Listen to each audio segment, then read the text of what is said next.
అందరికీ నమస్కారం అండి. Welcome back to our channel Samaha creations.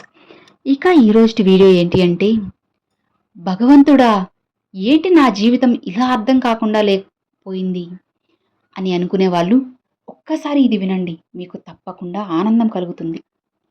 మన వ్యక్తిత్వాన్ని ఒకరు వేలెత్తి చూపిస్తున్నారంటే వారికి నచ్చినట్లు మనం ఉండట్లేదు అని అర్థం. అంతేకాని మనం చెడ్డవాళ్ళమని కాదు. గుర్తుంచుకోండి, వేలెత్తి చూపే వాళ్ళందరూ నీతిమంతులు కారు. అస్సలు మర్చిపోవద్దు ఈ విషయాన్ని మాత్రం. అలసిపోయి నిద్రిస్తున్న కళ్ళకి కోడి కూతలతో అసలు పనిలేదు. కేవలం బాధలు, బాధ్యతలు చాలు తెల్లవారక ముందే నిద్ర లేపడానికి. కాదంటారా? మీరే చెప్పండి. ఎప్పుడూ కూడా ఒకరి జీవితం గురించి చులకనగా మాట్లాడకు. ఎందుకంటే ముందు నీ జీవితం గురించి నువ్వు ఆలోచించుకో. బ్రతికినంత కాలం బాగుపడతావు. అసలు ఈ సమాజంలో నవ్వుతూ నటించే వారికి ఉన్న విలువ, నిజాయితీగా ఉన్నవారికి అసలు లేదు. ఒకరు ఇష్టపడతారా లేదా అని మనం అసలు పట్టించుకోకూడదు. మనకు నచ్చినట్లు మనం ఉండాలి. అప్పుడే మనకి ఆనందం.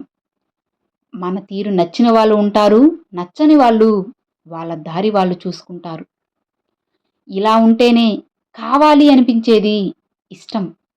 ఎలా ఉన్నా సరే కావాలి అని అనిపించేది ప్రేమ. నటించడం రాని ప్రేమలో ఉండేవి ఈ రెండే రెండు. అందులో మొదటిది కోపం, రెండవది గొడవలు. అసలు ఒక్కసారి మోసపోతే అది మన తప్పు కాదు. రెండోసారి కూడా మోసపోతే ఖచ్చితంగా అది మన తప్పే అవుతుంది.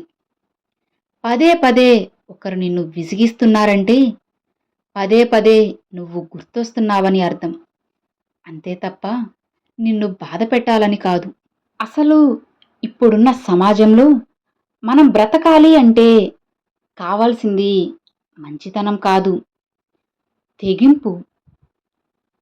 మనం ఎక్కడైతే దెబ్బ తగలొద్దు తగలొద్దు అని అనుకుంటామో అక్కడే ప్రతిసారి కూడా ఇంకా గట్టిగా మనకి తగులుతూనే దెబ్బ మీద తగులుతుంది. అది మనసుకైనా సరే, శరీరానికైనా సరే. ఒక్కసారి మనసు విరిగిపోయాక ఆ మనసులో మౌనానికి తప్ప మాటలకి స్థానం ఉండదు. బాధ మనసునే కాదు, మనిషిని కూడా మార్చేస్తుంది.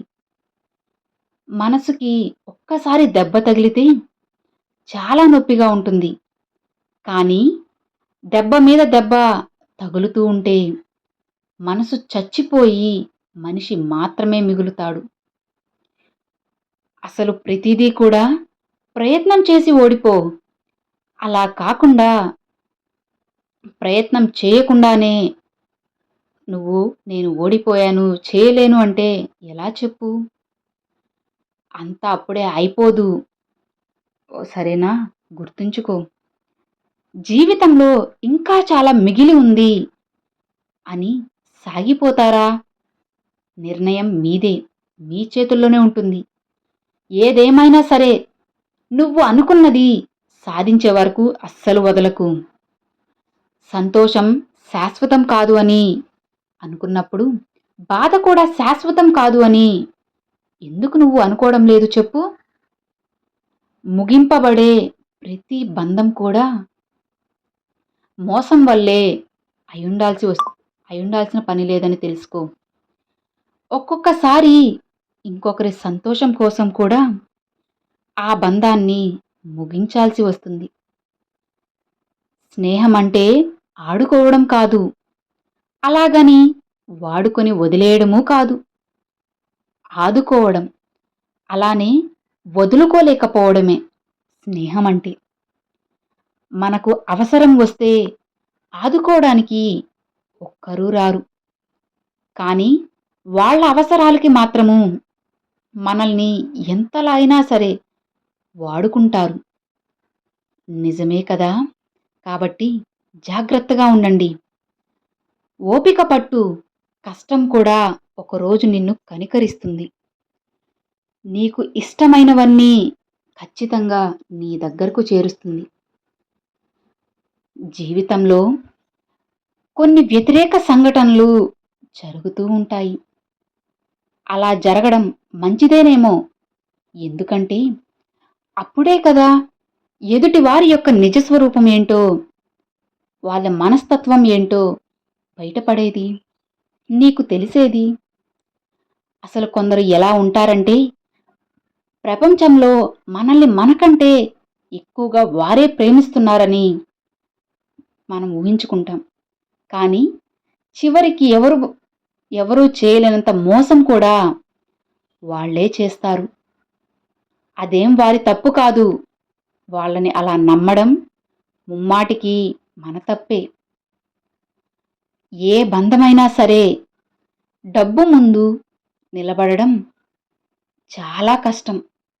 నిజమే కదా? అసలు ఈ సమాజంలో డబ్బే బంధమైపోయింది. కాదంటారా మీరే చెప్పండి? ఇప్పుడున్న ఈ రోజుల్లో ఎవరి ప్రపంచం వాళ్ళది. మనతోనే అందరూ ఉంటారు అని అనుకోవడం మన భ్రమ మాత్రమే. నువ్వు ఎంత మంచోడివైనా సరే జనం వారి అవసరాలను బట్టి నిన్ను రకరకాలుగా వాడుకుంటారు. జాగ్రత్తగా ఉండు. ఎవరు ఎలాంటి వారో తెలుసుకో.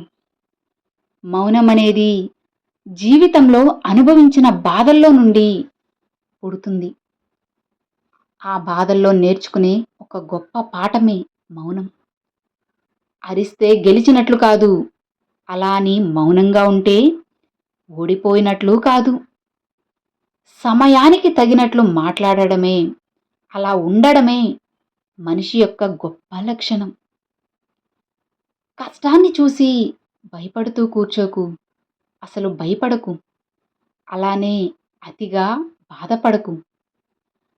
నువ్వు భయపడినా, బాధపడినా అది మరింత బలపడుతుంది. అర్థమవుతుంది కదా? ఇప్పుడు నీతో కూర్చొని నవ్వేవాళ్ళు ఏదో ఒకరోజు నిన్ను చూసి కూడా నవ్వుతారని తెలుసుకో. అప్పుడు ఆశ్చర్యపోవాల్సిన పని లేదు. మనసనేది అందరినీ ఇష్టపడదు. కానీ ఒక్కసారి ఇష్టపడితే మాత్రం ప్రాణం పోయినా సరే అస్సలు మరువదు. నిజమే కదా? ఎదురు చూపులో ఎంత బాధ ఉంటుందో, అలాగే ఎంత నరకం ఉంటుందో ప్రతిరోజు, ప్రతి క్షణం దొరకని ప్రేమ కోసం ఎదురు చూసే వాళ్ళకి అర్థమవుతుంది. మనం రాత్రి కనే కలలకి, తెల్లవారితే నడుస్తున్న కథకి అసలు పొంతనే ఉండదు. నిజమే కదా? అన్ని భయాలు పిరికితనం కాదు. కొన్ని భయాల వెనుక బాధలు, బాధ్యతలు, బంధాలు కూడా ఉంటాయని గుర్తుంచుకో. బ్రతిమిలాడే గుణం నీలో ఉన్నంతకాలం నీ చుట్టూ అలిగే వాళ్లే ఉంటారు. గుర్తుపెట్టుకో. అసలు బంధం బలపడాలంటే అడిగే అవకాశం, అలాగే చెప్పే చనువు రెండూ ఉండాలి. అప్పుడే మీ బంధం ఎంతో బలపడుతుంది. కొన్ని మాటలు బ్రతుకునైతే ఇవ్వకపోవచ్చు, కనీసం బలాన్నైతే ఇస్తాయి కదా. ధైర్యంగా ఉండండి. భగవంతుని ఆశీర్వాదం మీకు ఎప్పుడూ ఉంటుంది. నా జీవితం ఏంటి ఇలా అయిపోయింది అని ఎన్నడూ బాధపడకండి. తప్పకుండా మీకు కూడా ఏదో ఒక రోజు మంచి రోజు, మీకైన రోజు వస్తుంది. Thanks for watching friends.